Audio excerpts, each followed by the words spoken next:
Good morning, everyone. As the head coach of the Syracuse University men's basketball team, I take great pride in what our program has accomplished on and off the court for the past 39 years.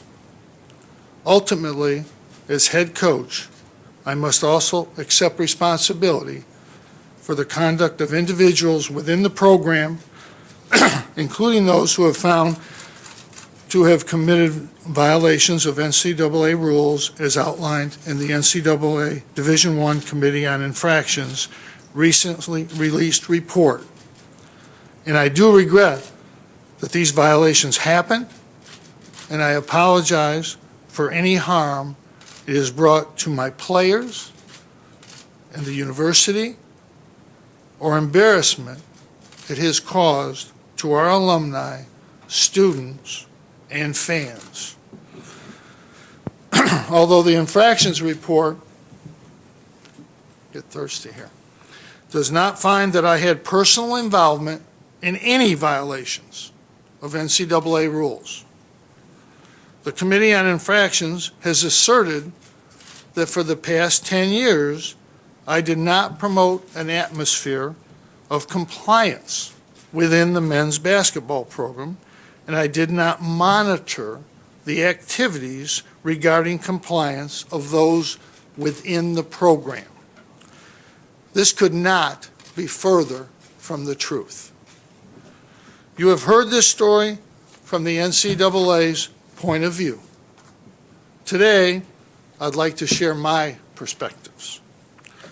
There are 4 key areas that I want to address: head coach responsibility, allegations of academic fraud, impermissible benefits, and the athletic department's voluntary drug testing policy. First, I believe in the NCAA's head coach responsibility bylaw and what it stands for. A head coach should be presumed responsible for violations of NCAA rules that occur within their program.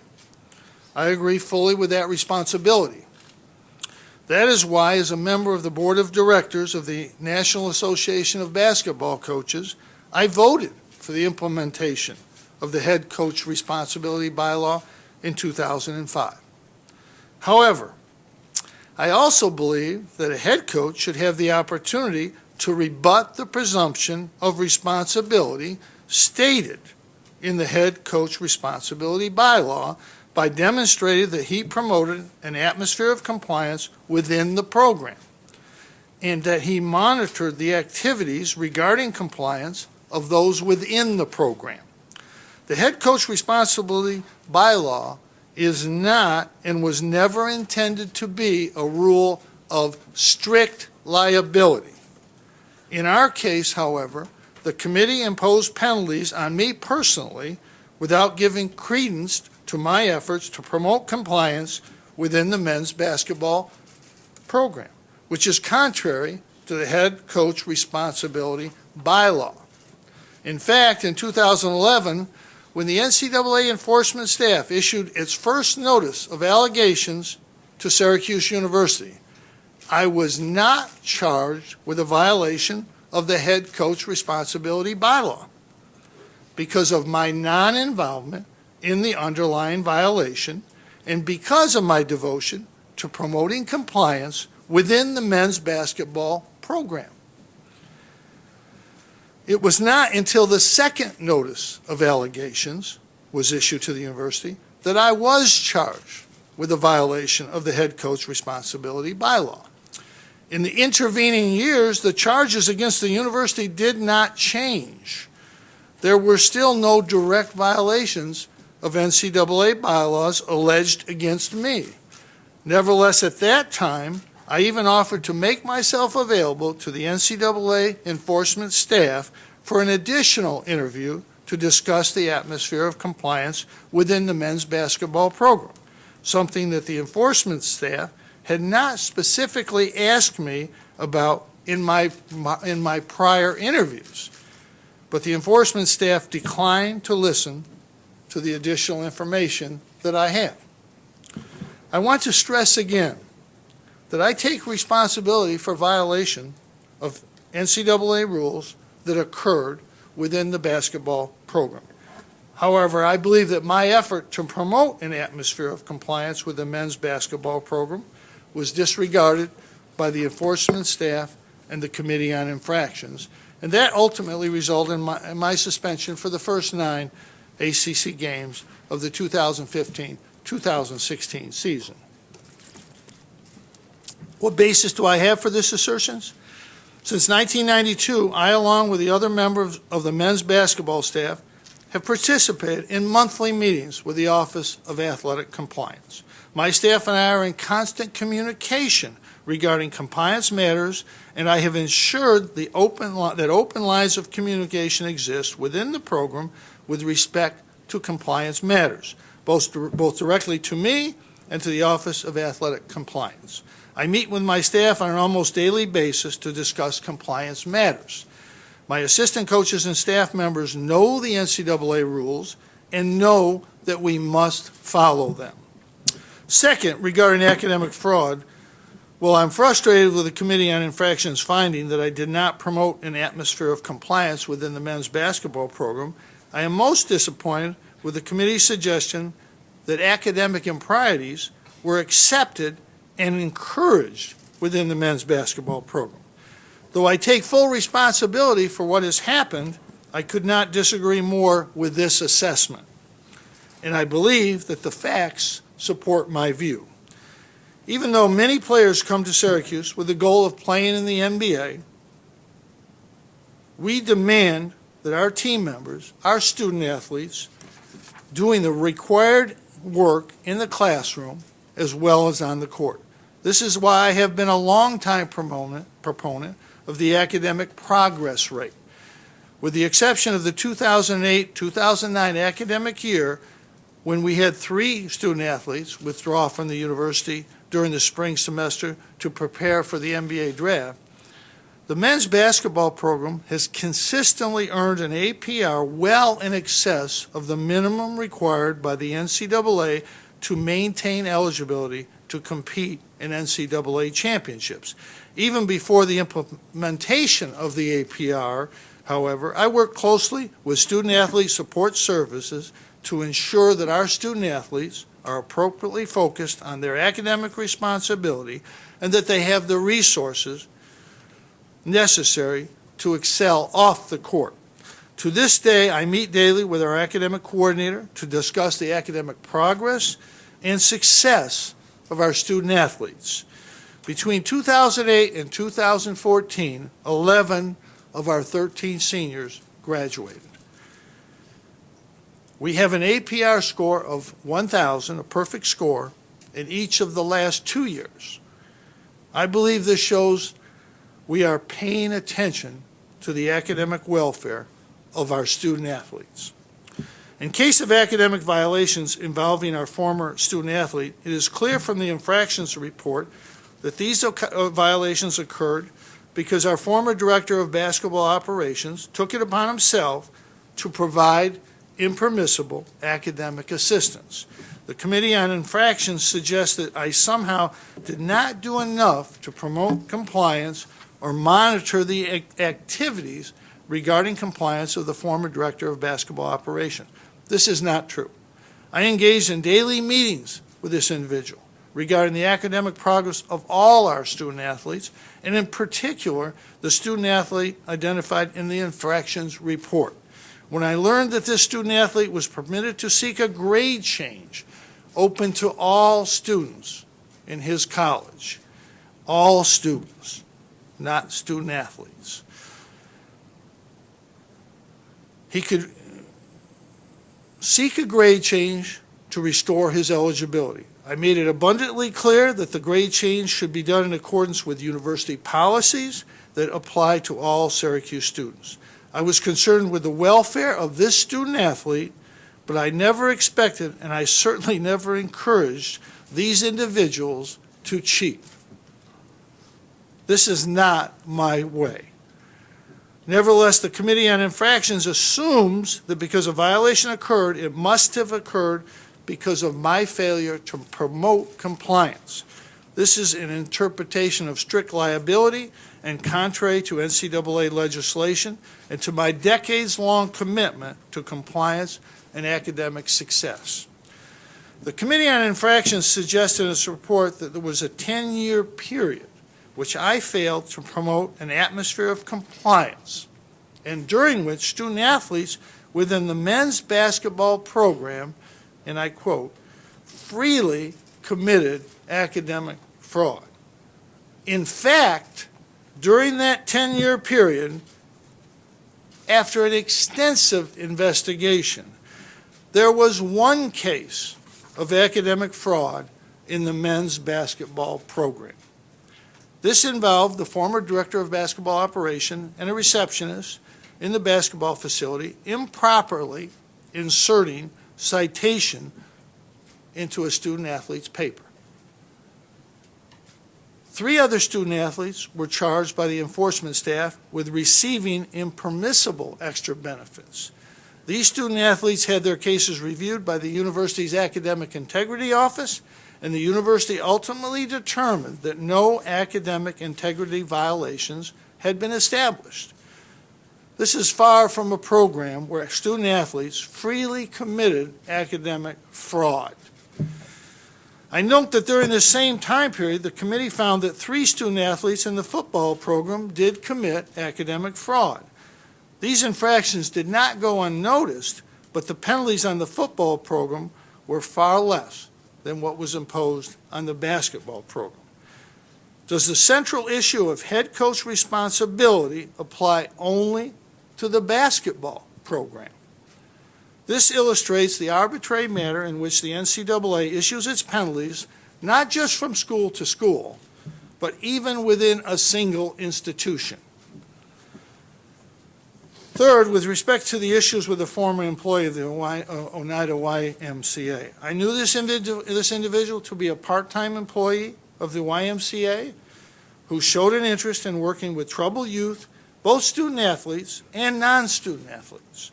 There was no reason to believe that this man would provide impermissible benefits to student-athletes. In fact, before our student-athletes were permitted to spend time volunteering at the Y, this man was vetted by the Office of Athletic Compliance and was given strict instruction on what he was and was not permitted to do under NCAA rules. It was not until after the NCAA investigation began that I learned that this man had provided impermissible benefits to student-athletes. I did not, as the Committee on Infractions suggests, know that any violations had occurred. Had I known that, I would have taken action. Fourth, I'd like to address the university's drug testing policy. The university implemented this policy for the benefit of its student-athletes, despite the fact that the university was not required to do so under NCAA legislation, and we were among only a handful of Division I schools with such a policy. Although I supported the policy, I did not write it, and I had no input into its development. Likewise, I did not administer the policy, nor did I have any decision-making authority with respect to the administration of the policy. I was told by the administrator of the drug policy when a player could or could not practice or play in a game. Again, I fully accept as the head coach of the men's basketball program that I am responsible for the conduct of everyone within our program. And I deeply regret that any violations occurred in our program because one violation is one too many. However, given the circumstance, I believe that the penalty imposed on the university as a whole and me individually are unduly harsh. And I feel that the NCAA is punishing current and future student athletes for the conduct of a few individuals who are no longer associated in any way with Syracuse University. For these reasons, I have chosen to appeal the Committee on Infractions decision. I believe in what we are doing at Syracuse University, and I will continue to build on the great program that we have established. In addition, In conclusion, regarding my future, I am 70 years old.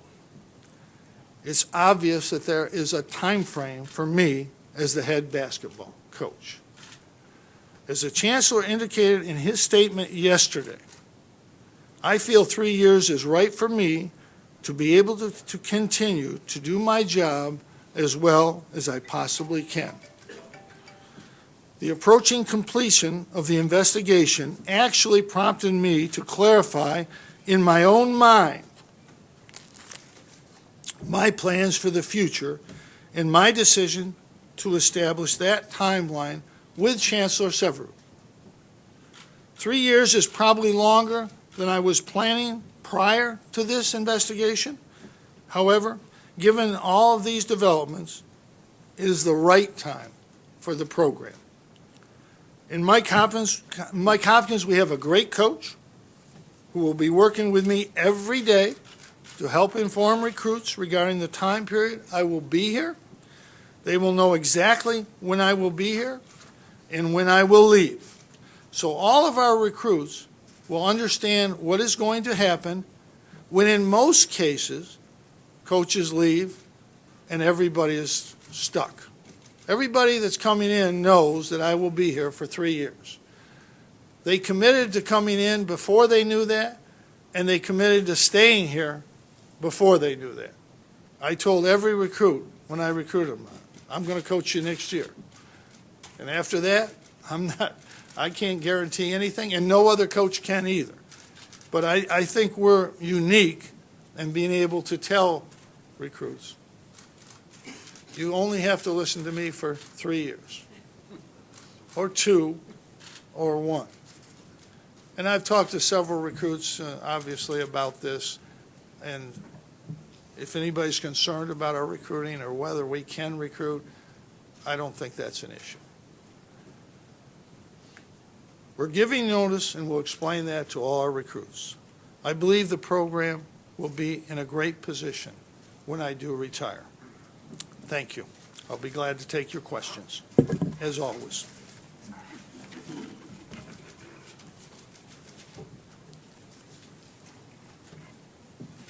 Hey, Coach, so does that mean, Mike Hopkins, the succession plan is still in place for him to replace him on a full-time basis? I have to answer that question in a lengthy statement, because you read so many things, and one of them is that I make all the decisions at Syracuse University, and that's why we're still playing in Manley Fieldhouse, I guess.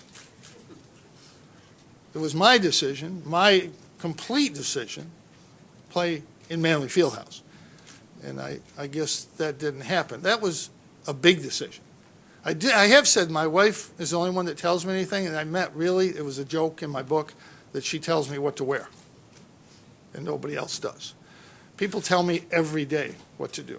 My assistant coaches say, Coach, you got to go here. Coach, you got to go here. Coach, you got to talk to this guy. Every day.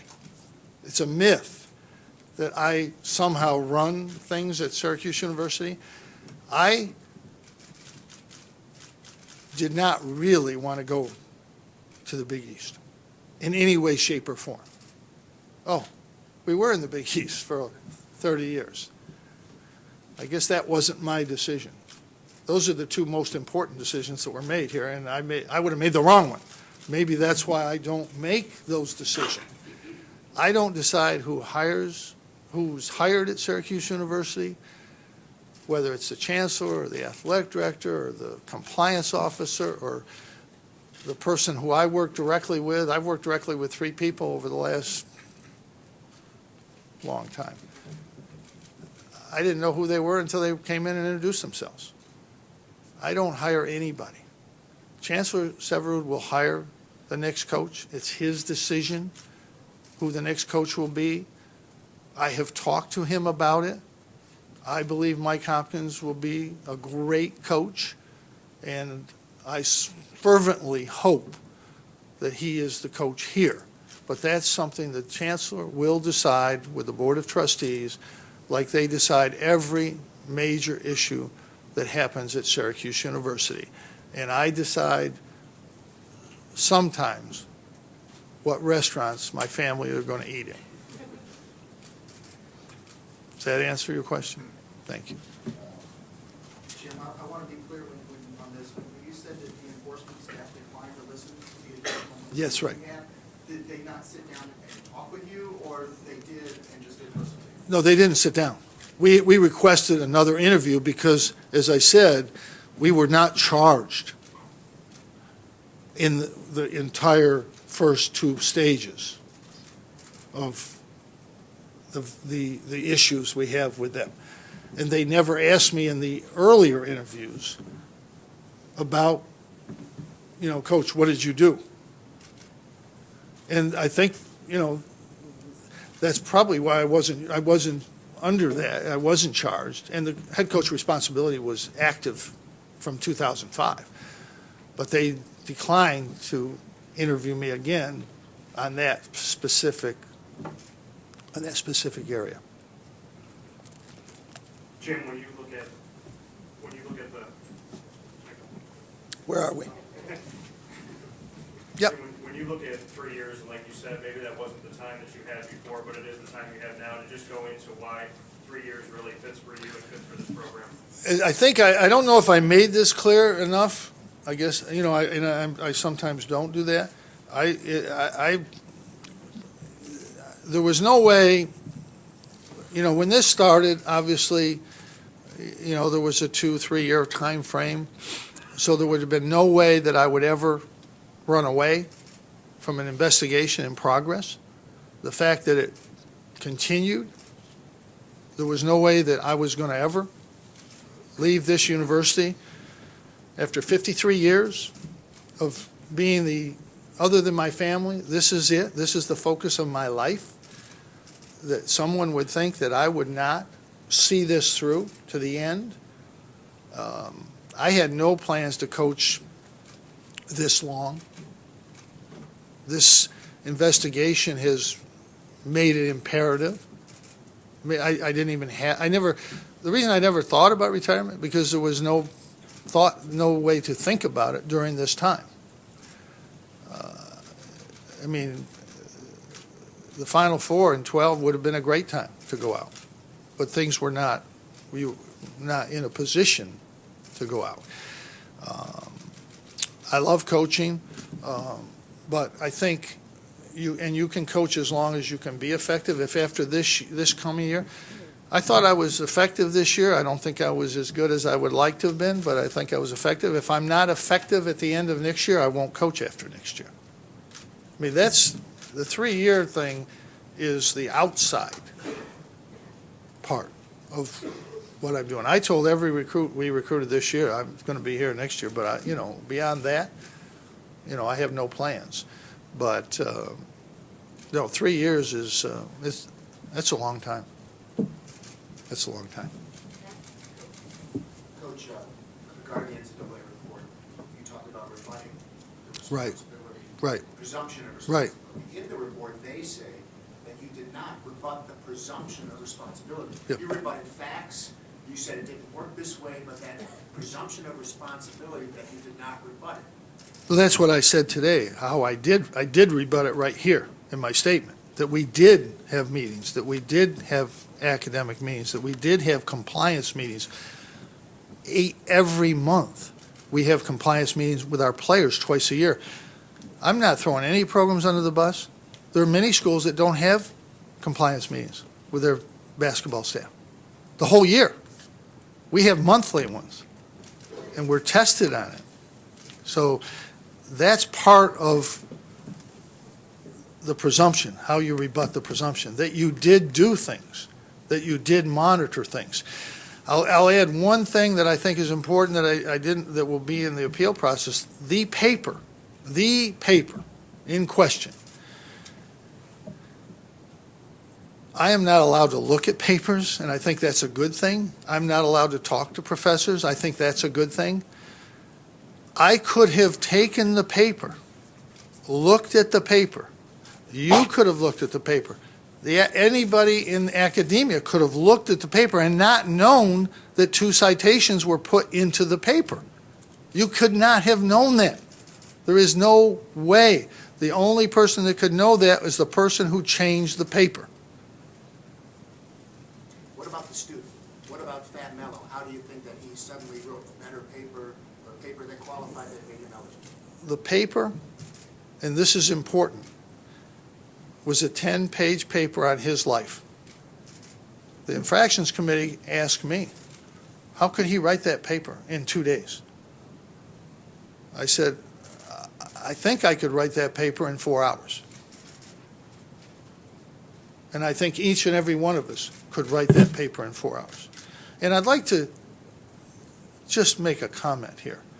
Everyone that has been admitted to Syracuse University since I've been here is fully capable of doing the work here. That has been put in several national articles that we admitted, I'm not being specific here, people who could not do the work here. That is the farthest thing from the truth. He was completely eligible to any standard, more so than 50% of athletes in the country in terms of what he did academically. So that is there's been a mischaracterization by the constant number of critics who say all of these guys shouldn't be in college. We have never, first of all, I don't admit people here, but Syracuse University has never admitted somebody here in the basketball program since I've been here that could not do the work here, who was not qualified.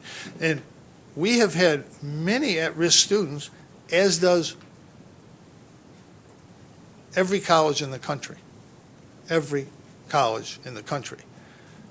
And we have graduated, those guys have graduated here in 4 years. We have a senior center who was a little bit of an at-risk student.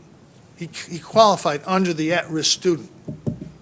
So we shouldn't have taken him, and we wouldn't have had Rakeem Christmas here, who graduated in 3 years and has completed half of his master's program in 1 year. You don't want to take that guy? I think there's a little racism involved when they start talking about not taking this guy or that guy. He's from a foreign country. We shouldn't have foreign students at Syracuse University. The last I looked, there's well over 2,000 foreign students at Syracuse University. We shouldn't have somebody here because he's from a foreign country? I don't think so. I don't think that's the way we want to go. But to finish your, I think we did rebut the presumption. The Committee on Infractions chose not to accept that we did.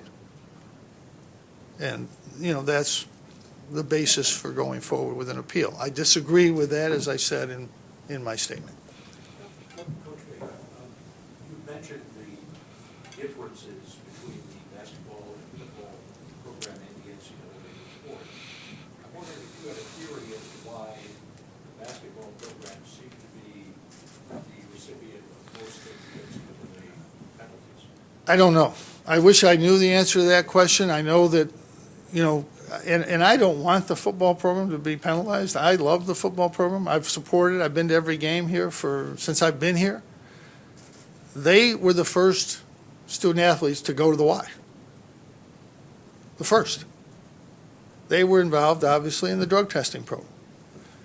They had 3 cases of academic fraud. There were no charges brought. I don't know the answer to that. That's something they would have to answer. Coach, going back to Mike Hopkins, having been designated as the head coach in waiting and considering your long-time relationship with him, are you personally disappointed that no assurance can be given to him today that he will be the next coach? No, I don't think that's important right now. I think today what's important is to handle what I have to do here. I am going to be the coach for 3 years.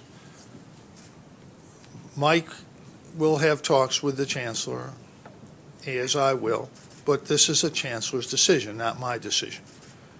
This again goes back to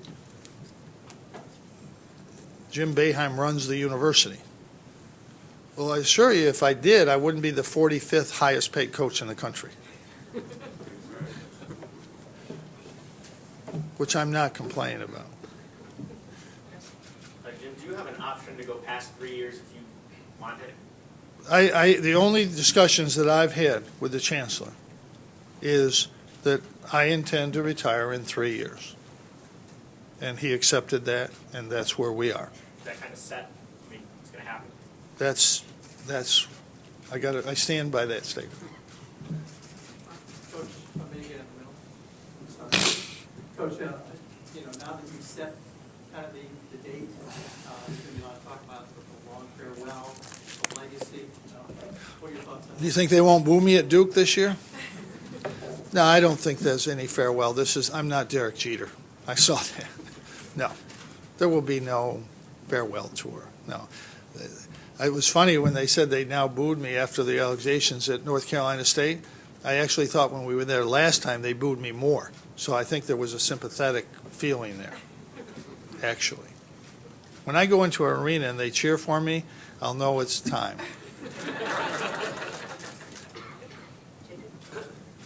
Jim, in relation to the paper, Mhm. you said you met with academic services. Yes.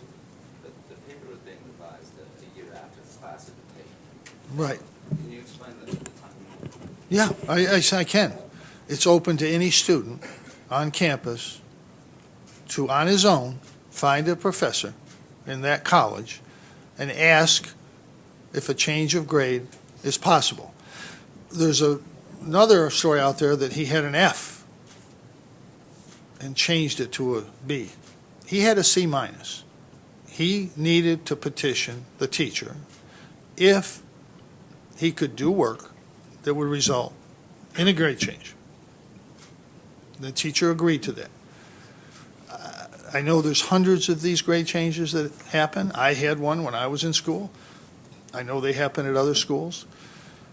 A professor, former dean, I think, said that I never gave any grade changes. Good for him. That means all the professors that do that are not academically sound, I guess? Is that what he's implying? I don't think that's a good implication.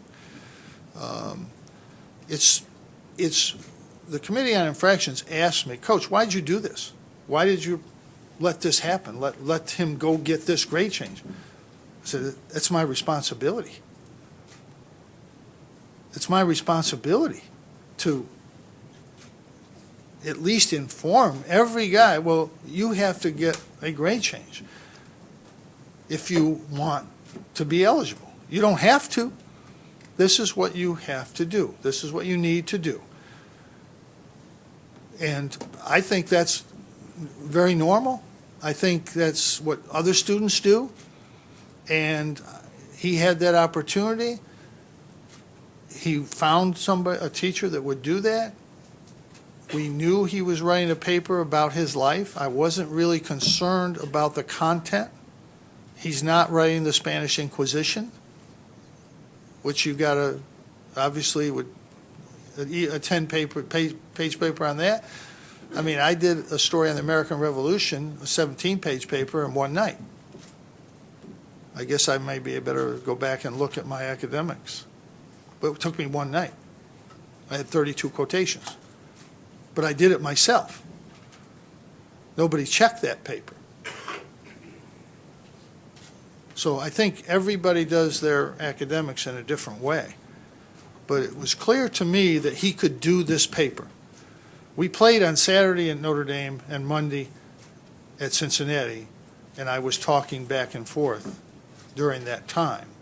He was writing the paper. I wasn't physically here. But when I got back, I checked immediately, is the paper done? It needs to be, is there anything, going forward? No, there was no thought in my mind that he couldn't do this paper. And I had absolute, you hire people, you work with people. You have to have trust in those people. Someone said, well, if I'm told by my boss I don't do it, that means there's nobody in jail then, in the country, for embezzlement or steal, whatever. I clearly said, and we hired somebody and I don't know if this is clear to everybody, who was in charge of academics at a major university for men's and women's basketball, who absolutely knew, as would you or anyone, you cannot put citations in somebody's paper. But we talked about this. Doing the paper, he does it, he does his own work, he does it the right way. I really wasn't concerned about him doing his own work because it was writing out his life story. I don't think he could have got that from somebody else. So I didn't have pause on that. I didn't push it. The paper was in early in the week. The teacher accepted it on like a Wednesday. It went over to Arts and Science like everybody else does. They would not process it. We had a game Saturday. We're playing West Virginia Saturday at home. I would have liked to have them play, but they did not process this. I called no one. I didn't call a soul. That's not my job. I do not interfere in the academics. They checked to my reporting back to me. They checked with the teacher. They went through the process, which they wouldn't do with any other student. They went through that whole process, and he was not cleared to play for Saturday's game. It was not until the following week. Again, even if I could have looked at that paper, I could not have told you somebody put citations in this paper. So, again, I don't know. I asked the Committee on Infractions, what more did you want me to do? There was no answer. There's no answer in the report of what, I should do in that situation. So the discussion of the paper, you could go and do the paper and improve your grade. That happened after he became eligible. Yeah, yes. And just one more question on a separate note. You didn't craft the drug policy. You weren't responsible for administering it, as you said. But also in the report that you didn't call parents, which was a part of the drug policy. That's right. How do you differentiate between administrating and not doing that part of the policy? That is, I had one part. I didn't administer who played or who didn't play, who practiced or who didn't practice. The drug policy, and I took responsibility for that, and I do now. No one knew that if you have a policy and you don't follow it exactly step by step, it's the same as violating an NCAA rule. No coach in the country would have known that. I'll accept responsibility. I'll take the punishment. I mean, to me, if you're driving down the highway at 95 miles an hour and you get pulled over, you aren't going to say, well, I didn't know what the speed limit was here. If you're driving down the highway, it's posted 65, you go around the corner, there's no sign there, and you get arrested around the corner. And the trooper gives you a ticket and says it's 45 here. And you've never been on that road before. You have a chance to mitigate that. No one knew. If I had known, I talked to all the parents of guys who had a problem with the drug testing. We had nobody test positive for anything except one substance in the entire drug testing program. Several guys that were tested was one time only. And the reason, there was two reasons I didn't call the parents. One, on the first, trust to me is the most important thing. And the athletic director knew I didn't call the parents. Trust is the most important thing.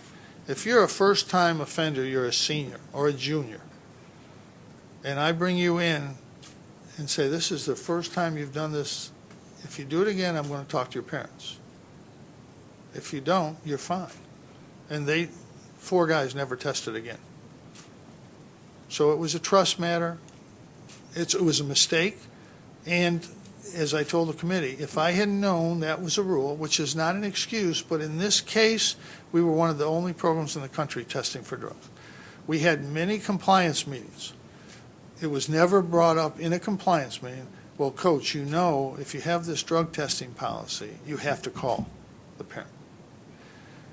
And there were other issues with some parents that I'm not going to go into today, but it wouldn't have been productive to call the parent.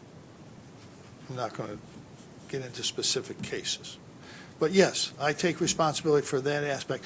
To me, the crucial part of the drug testing program is you let somebody practice or play when they shouldn't have. I never made that call. I was told what to do. If I'm told not to do something, a press conference, I don't do it. Because I work for people. Okay? Coach, we saw a response from a recruit yesterday that said they want to help you go out with the national championship. Is that sort of support in our program been universal in what you've encountered since everything happened? You know, it's obvious that people are going to support what we've done here, and they might be right or wrong. You know, obviously, but I appreciate the support that we have here, that we've always had here, and that we continue to have. And I think the biggest thing to me is, can there's no goal change here. We're going to try to win everything we can every year. There's nothing new. And the biggest response I've had initially, and really for a while, is players want to come here, they want to play for me, they want to play for Mike because they know he's a great coach, and that Adrian's here and Jerry McNamara, and that's why players want to come to Syracuse. It's a great school with a great reputation, and when you look at the facts in the case, to me, everything is serious. There is no excuse on anything, but academics is the most important area. And I think that's clear to everybody. And we had one case of academic fraud after an extensive 10-year investigation. Coach, we have 2 more questions here. I'll answer as many questions as people want to ask. The report makes mention of a former academic staffer being a little apprehensive, pushing forward about issues. This is a great question. And he cited, maybe basketball has a perceived, advantage. Yeah. And he was mindful that a former employee might have pushed out. What was your reaction to reading those comments? Do you agree Well, with them? the former employee that he was referring to was Terry McDonald, who was here for 20 years, who was awarded the Hardwood Club Medal, who was one of the great people I know and is a great friend of mine today. And she was instrumental in us having great academic support for her 20 years here. And that is the most fallacious statement I have ever heard from somebody, that she was pushed out, ever. And I've heard a lot of them. But the second part of that, I met with the former head of student services probably on 8 or 10 occasions. We never had an angry word. I never said, you need to do this, you need to do that. We talked about different issues that come up in the program over time. I always talked to the people from the Department of Student Services who dealt directly with us, and our players, and our staff did. I never had an argument or a harsh word with him, ever. There was never anything from me to him that would indicate that he was intimidated. Let me give you another example. I go to eat at a restaurant, and the waitress there says, you intimidate me, coach. Well, what does that mean? What does that mean? I intimidate some reporters just because I might look at them funny. But does that mean I'm going to do something to them? I mean, what does that really mean when you say that? Did he think I was, if he didn't do exactly what I said, which I never said anything to him? If you don't get this done, I'm going to get you fired? Did he think that way? If he did, he has I've never gotten anybody fired. I've never fired anybody since I've been here, in my area or any other area. So I don't know. I mean, I've been told that I intimidate people. I don't do it intentionally. Somebody said I was a bully. I'm funny. I chide people at press conferences, but that's like an act. That's not what I do personally with people. I don't think anybody in my life has ever called me a bully. Does that answer the question?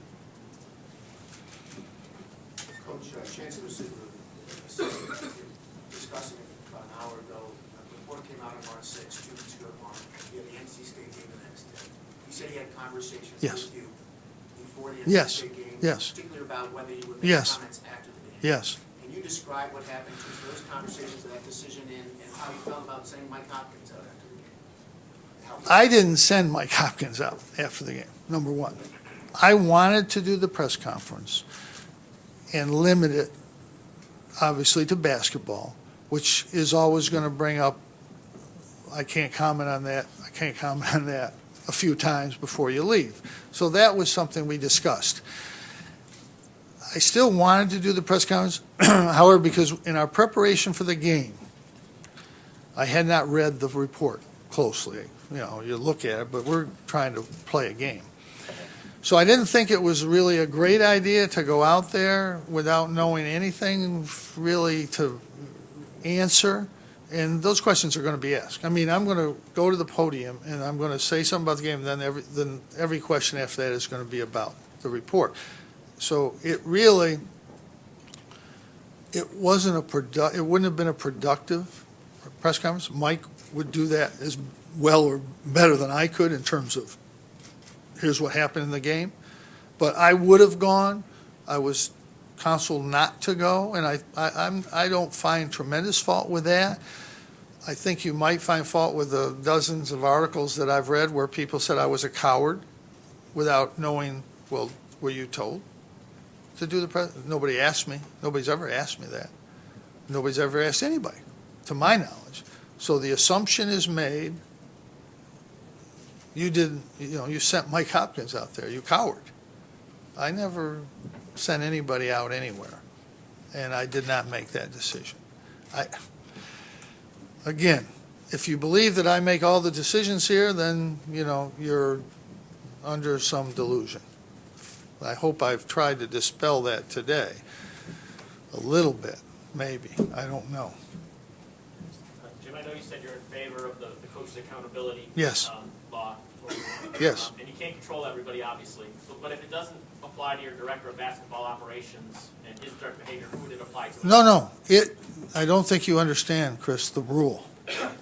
The rule is I'm responsible for his behavior unless I can show that I have rebutted it. That's a big difference. No coach you look at your fired coaches, no coach has ever been fired for not having control. Not one. You had 20 cases in there. Every one that a coach was fired, he did it. He did it. If I had told somebody, put these in here, get this fixed, do this, do that, I would be fired. I laid out the circumstances. I thought that was... You did, but I'm saying you never laid out a circumstance. You never came to the conclusion that, whoops, no coach has ever been fired. And coaches, even now, in this case, have not been held to that rule. I am being held to that rule, and I accept that. There is a presumption of fairness also within the NCAA. I never said you should be fired. I just think... No, I didn't say you did. But when you put a lot of articles in there about these guys are fired, it leads people that maybe aren't smart like me to think, well, maybe he's saying coach should be fired. No, I think the coverage has been fine. It's been fair. Your paper. I disagree with things like I always do, and that's if I didn't, then you wouldn't be doing a good job, I'm sure. I disagree with a couple things that my esteemed colleagues, Mike and Donna, did, which I will have a discussion with them about at some time. But we've had those discussions. Do I not like them? I do like them. I hope you know that. And I hope that you have, well, at least some, I won't say like, but something. You do like me, don't you, Donna? Thank you. Can you take us through the timeframe of the discussion with Kent on setting the retirement date and when you guys started talking about it? Yeah, we've talked about it. We've had conversations. Before? Yeah, before. And I think that has always been open-ended because there was no need not to be. I think in my mind, I really didn't want to have a discussion until we got through this period in our history. And obviously, as I've said many times, it's a bad period. Somebody asked me about legacy. And, coaches are legacy is, how many did you win? How many games did you win? Are you a good coach or a bad coach? Some people think I wouldn't go as far as to say a good coach, but a pretty good coach, and some people think I'm not.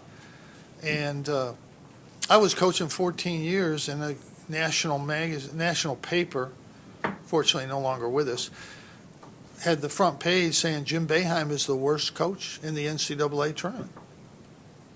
That's 64 coaches. I don't know if it was 64 then. It was a long time ago. It might not have been 60, but it was a lot. It was a lot of coaches. So my legacy isn't too good with that writer. Now, the paper folded, so maybe that says something about the paper. But no, your legacy, how people think of you as a coach is. I remember a great time. I was talking to a player that played at UCLA when I was a young coach, and I said, I just starting out. I asked the player, I said, it's unbelievable. You play for Coach Wooden? And I mean, he said, well, he wasn't that good. We had great players. So I guess everybody has their opinion, and everybody will have their opinion about my coaching ability. That's part of my legacy. The other part, I hope, of my legacy that I care about is that people in this community think, in this nation who are Syracuse people, think that I've been loyal to Syracuse University, that I've done everything I can for Syracuse University, and that I've done everything I can for my community. And I've done everything that I can, and some people will hold me accountable to that or what I haven't done, but I'm comfortable. And what I really care about is the opinion of those people. There's been people all my life who said I shouldn't come to Syracuse, I couldn't play here. My best friend freshman year said, you aren't going to play here. So, I mean, you're going to get that. People didn't want to hire me here. Some guy told my best friend he'll never win any games there. He won't last 2 years. So everybody has their opinions, and I don't really mean I don't give what their opinion is much about it. Like I said, that was kind of a press conference thing. They're entitled to them. It's a great country, and everybody's going to have their opinion.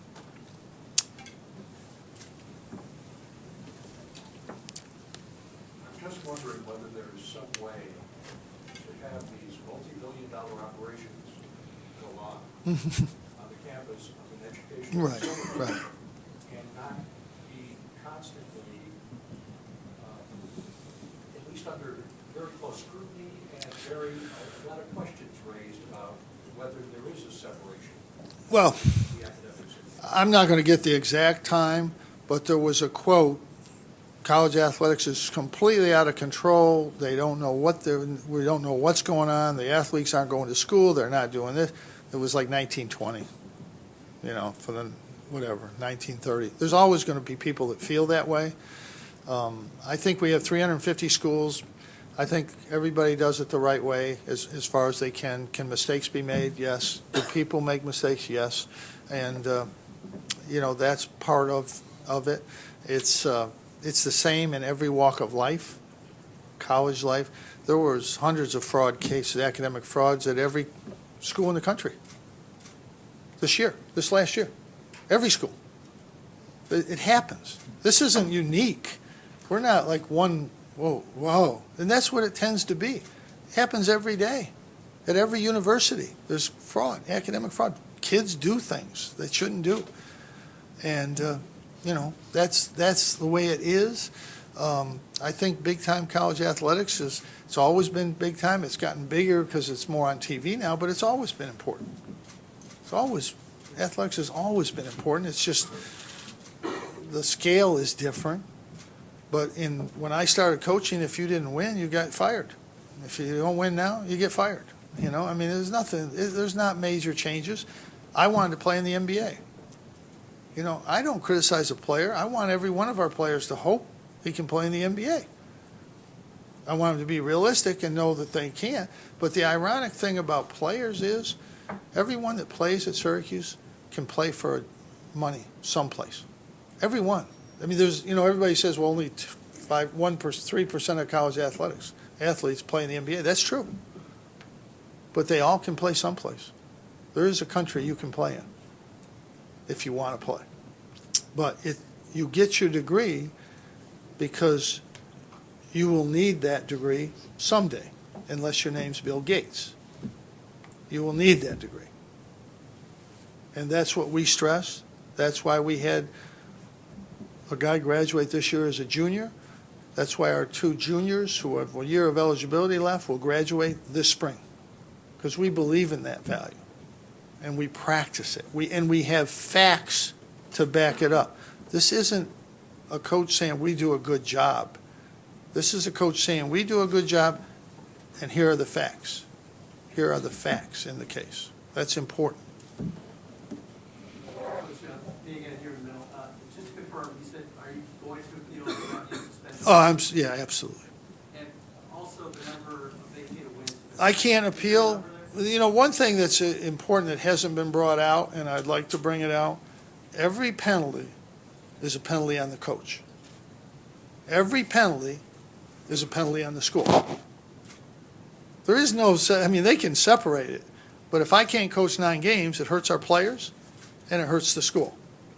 If I can't get scholarships, it hurts the school and it hurts the coach because, well, we can't get players. I think we can. I think we will. We had 8 players on our team on scholarship when we won the national championship. So I think we can do that, but it's obviously, we think it's the most severe scholarship punishment. That's the school's decision. All of these penalties affect me, and they affect the school. And the 9-game suspension affects all of the players on next year's team. I would really, will appeal, it won't work, we will appeal that I could coach in practice to get them ready for the games and take the punishment of not coaching them in the game. And I don't think that I will take salary if I'm not going to be able to coach in games, and I think I'll take that money and donate it to local charities, not my own. Because I don't think I'll feel right doing that. But, we will appeal that. It's a harsh one. I think I probably, there should be a suspension of games. That's that policy. That's the new way. But, there's been coaches implicated in actually doing something that got a 3-game. So I think it's harsh, but we'll see. Have they given you a number of wins, and is that also something you're doing? I can't appeal that. They're not. Is there a number that you know? I don't know. No, that's the school's decision, I've never felt taking wins away from a whole team for what, if one guy did something, depending what it was and so on and so forth. They haven't been consistent in enforcing that, obviously, over the years. So, but we'll see. We'll see. I think at the end of the day, when the final time comes, does it matter how many games you won? Is that important? It isn't to me. I know I don't see Bud here, so he thinks it is, but it's nice, but it's not. It's not what I'm going to be thinking about near the end. Jim, you talked about Mike Hopkins and your sort of personal feelings and with him and all, but in terms of the ambiguity of his situation right now, and in terms of going forward, 3 years is a long time to have we're not exactly sure who the coach is going to be. And would you hope that resolution comes pretty quickly? I would think it will come. Hope that it would come quickly. Yeah, I would hope so. I think this is not, I don't think the chancellor said anything about it not happening. I think all he said was this isn't really the right exact time to get into that. And I think he's right. I think it's a good decision. But I think that will, listen, Mike wanted to leave. I mean, he had a chance to get a job, and he could have been gone. We would never hold him back. I would never do that. And if he saw a great opportunity right now, he would take that job because he wants to be a head coach. But so I don't think this is a problem. I think people have already made it a problem, so it'll probably be hard to go back for those people. But I think some people that haven't already made a comment on this, I don't think this is an issue. I really don't. You don't think it's gonna hurt your recruiting? Well, it certainly has not hurt our recruiting so far. And I don't think it will next year. And I'm going to be here. I'm coaching. So they're coming to, everybody we recruit, coach, you only need to be there for 1 year. That's the reality. This is reality. I'm going to be here for 3. If I said right now I'm going to be here 1 year, that would be a problem. I'm not. This will work out in time. Coach, it's a little off topic, but it's the school district you and your family live in. Would you have any response to reports that Bob McKinney's being forced out at JV? I trust me, I have enough coaching my team. I respect Coach McKinney. I have known him a long time, and I think he's done a great coaching job at Jamesville DeWitt High School. That's a high school decision. They make them all the time, and it's not for me to say. As a parent, I might have gone to the meeting, but I was a little preoccupied.